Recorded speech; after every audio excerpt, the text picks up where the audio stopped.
In this video, I'm going to explain the steps we followed while installing the S3 springs on a K&M Defender.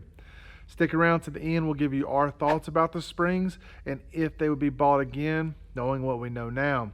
As always, please show your support by hitting the subscribe button and clicking the bell icon to turn on notifications.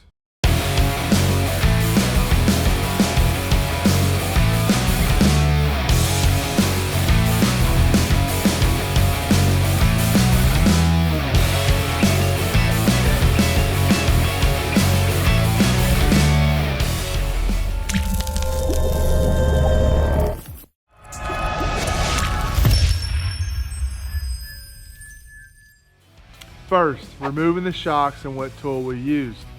We start off with getting the machine off the ground, relieving the pressure off the shocks. Then we remove the shock so we can remove the factory springs. On this Defender, we were able to use the impact on the lower shock bolts, but not the uppers because of the tight space. The rear shocks were easier to remove because we were able to use the impact on both the lower and upper shock mounting bolts.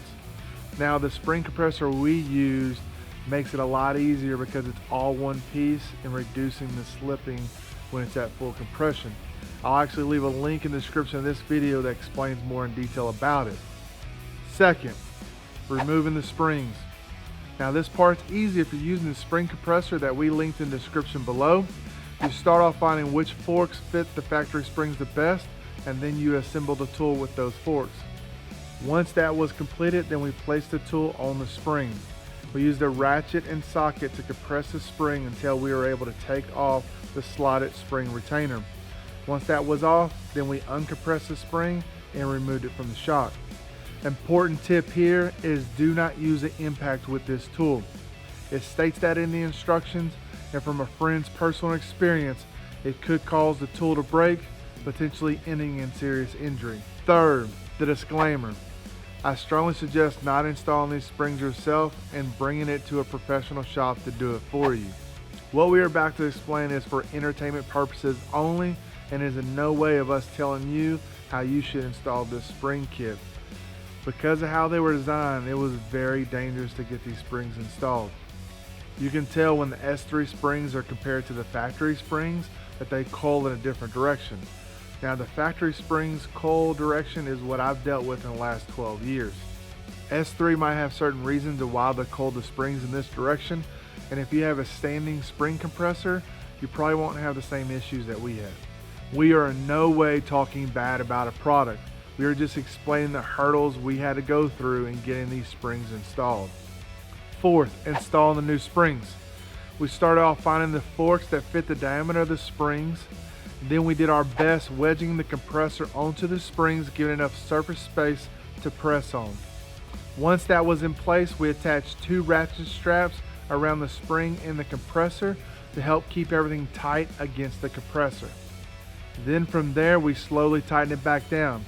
The spring did bulge a little and at times were difficult to get the retainer ring back on when the new springs were in place. We definitely needed 2 people to do this since we didn't have a bench vise to hold the shock in place. It was a slow process, but we were able to get the new springs onto the shocks. In conclusion, would these springs be bought again knowing what we know now? The owner of this machine said he totally would buy these springs again. He felt these springs were the perfect solution for his machine and how he uses them. Now my thoughts are the springs were difficult to install and needs to be considered if you're thinking about installing them yourself. So please check out the description of this video for all the links to the products we mentioned.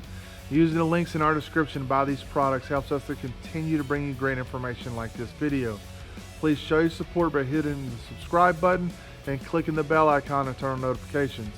If this video has helped you, then please smash the like button and thank you for watching.